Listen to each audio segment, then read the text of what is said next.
வாழ்க்கையில் என்ன பண்ணலாம் அப்படின்னு யோசிச்சுட்டு இருந்து சும்மா இருக்கிற ஒரு பையன் ஒரு சீப்பான ஷர்ட்டு எல்லாம் போட்டுட்டு இருக்கான். அப்போ வந்து என்னடா இது, என்ன சட்டை இது, இன்னும் நல்லா உழைச்சேன்னா இன்னும் கொஞ்சம் வந்து காஸ்ட்லியான சட்டைலாம் போடலாம்ல, போய் எதாவது வந்து வேலை பாடுறா அந்த மாதிரி சொல்கிறான். அவனும் ரொம்ப கஷ்டப்பட்டு வந்து வேலை செஞ்சு ஒரு காஸ்ட்லியான ஷர்ட்டை வந்து போட்டு இப்படி சுற்றுறான். அப்போ இன்னொருத்த வந்து சொல்கிறான், டி என்னடா இது புது சட்டெல்லாம் இந்த மாதிரி காஸ்ட்லியாக இதெல்லாம் போடுற, இனிமேல் நீ பழசை மறக்கக்கூடாதா, எப்படி இருந்தியோ அப்படியே தான் இருக்கணும், காசு வந்துடுச்சுன்னா எல்லாம் மாறிடுவியா அப்படின்னு வந்து கேட்குறான்.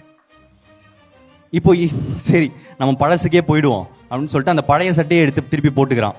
இப்போ இன்னொருத்த வந்துட்டு ஏன்னா இது ஏன்டா இப்படி நடிக்கிற, அதான் காசு வந்துருச்சுல்ல, கொஞ்சம் பெட்டராக எடுத்து போடேன், ஏன் இப்படி நடிச்சுக்கிட்டே இருக்க அப்படின்னு வந்து கேட்குறான். சரி பேசாமல் நம்ம வந்து ஒயிட் அண்ட் ஒயிட்டில் போயிடுவோம், சிம்பிள் அப்படின்னு சொல்லிட்டு ஒயிட் அண்ட் ஒயிட்டில் போகிறான். ஒயிட் அண்ட் ஒயிட்டில் போனால் டேய் வயசுக்கு தகுந்த மாதிரி எடுத்துக்கடா, ஏன்டா இந்த மாதிரி ஒன்றும் பெரிய மனுஷன் மாதிரி நடந்துக்கிற அப்படின்றாங்க. சரி நம்ம பேசாமல் டிஷர்ட்டே போட்டுரும், இது சின்ன பையனா அப்படின்னு சொல்லிட்டு டிஷர்ட் எடுத்து போடுறான். டிஷர்ட்டை போட்டால் இப்போ வந்து டேய் வயசுக்கு ஏற்ற மாதிரி நடந்துக்கூடா, ஏன் இப்போ வந்து சின்ன பையன் மாதிரி நடந்துக்கிற, உனக்கு என்ன வயசாச்சு அப்படின்றான். எனக்கு டிஷர்ட்டும் வேணாம் எதுவுமே வேணான்னு சொல்லிட்டு சட்டையை கிழிச்சு போட்டு வந்து ரோட்டில் சுற்றுனா ஐயா பைத்தியம், சட்டை இல்லாமல் சுற்றுறான் பாரு அப்படின்னு சொல்லிட்டு சொல்கிறாங்க. இப்போ இதுலேருந்து என்னன்னா சொல்லுங்க ப்ரோ, மற்றவங்களுக்காக வந்து மற்றவங்களுக்கு பிடிச்ச மாதிரி வாழ ஆரம்பிச்சோன்னா மென்டல் ஆயிடும். ஆமாம்.